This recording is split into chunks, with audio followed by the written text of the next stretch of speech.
Hi viewers, இன்றைக்கி நம்ம பார்க்க போகிறது என்ன அப்படின்னு பார்த்தீங்கன்னா 10th Maths Exercise 1.1 sum number 4 பார்க்க போகிறோம். இதில் ஏங்கிறது 5,6, பிங்கிறது 4,5,6, C and 5,6,7 then show that அப்படின்னு சொல்லி கொடுத்துருக்காங்க. ஸோ இந்த மாதிரி இருந்துச்சுன்னா ஃபஸ்ட்டு இந்த மாதிரி ப்ரூவ் பண்ண சொல்லியிருந்தாங்கன்னா ப்ராக்கெட்டில் இருக்கிறது ஃபஸ்ட்டு அப்படின்னு சொல்லி பிரிச்சுக்கோங்க. ஸோ இது 1, இது 2, இந்த ப்ராக்கெட்டை 3. ஸோ இந்த ரைட் ஹேண்ட் சைடு ஃபுல்லாக 4ன்னு திரும்ப கண்டுபிடிப்போம். சரியா? ஸோ இப்போ லெஃப்ட் ஹேண்ட் சைடு வந்து என்னது A cross A வந்து கண்டுபிடிக்கணும். ஸோ ஏங்கிறது பார்த்தீங்கன்னாக்கா 5,6 க்ராஸ் அதே ஏங்கிறது 5,6. ஓகேவா? ஸோ இந்த க்ராஸ் பார்ட்டிஷன் ப்ராடக்டில் எழுதணும்னா 5,5, 5,6,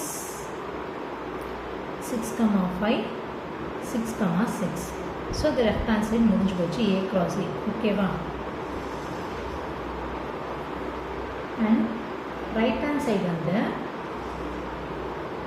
second one B cross B வந்து கண்டுபிடிக்கணும். ஓகேவா? இது வந்து ஃபஸ்ட்டு கண்டுபிடிச்சோம். B cross Bங்கிறது 4,5,6 cross 4,5,6. ஸோ இதை க்ராஸ் ப்ராடக்ட் பண்ணோம் அப்படின்னா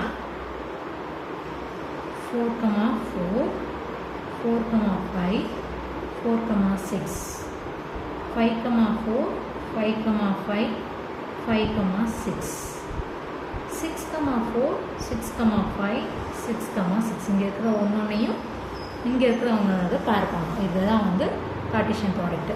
ஸோ அடுத்தது தேர்ட் வந்து என்ன, C cross C கண்டுபிடிக்கணும். ஸோ Cங்கிறது 5,6,7 cross 5,6,7. ஸோ க்ராஸ் ப்ராடக்ட் பண்ணோம் அப்படின்னா 5, 5,5, 5,6, 5,7, 6, 6,5, 6,6, 6,7, 7, 7,5, 7,6, 7,7. ஸோ 2 and B 3 வந்து கண்டுபிடிச்சாச்சு. அடுத்து 4 இது வந்து இன்டர்செக்ஷன் பண்ணணும். இன்டர்செக்ஷன்னா காமன். ஓகேவா? So B cross B intersection C cross C வந்து கண்டுபிடிக்கணும். ஸோ B cross B வந்து இது இருக்குது, C cross C இங்கே இருக்குது. ஸோ இது ரெண்டுத்தில் காமன் எது அப்படின்னு பார்க்க போகிறோம்.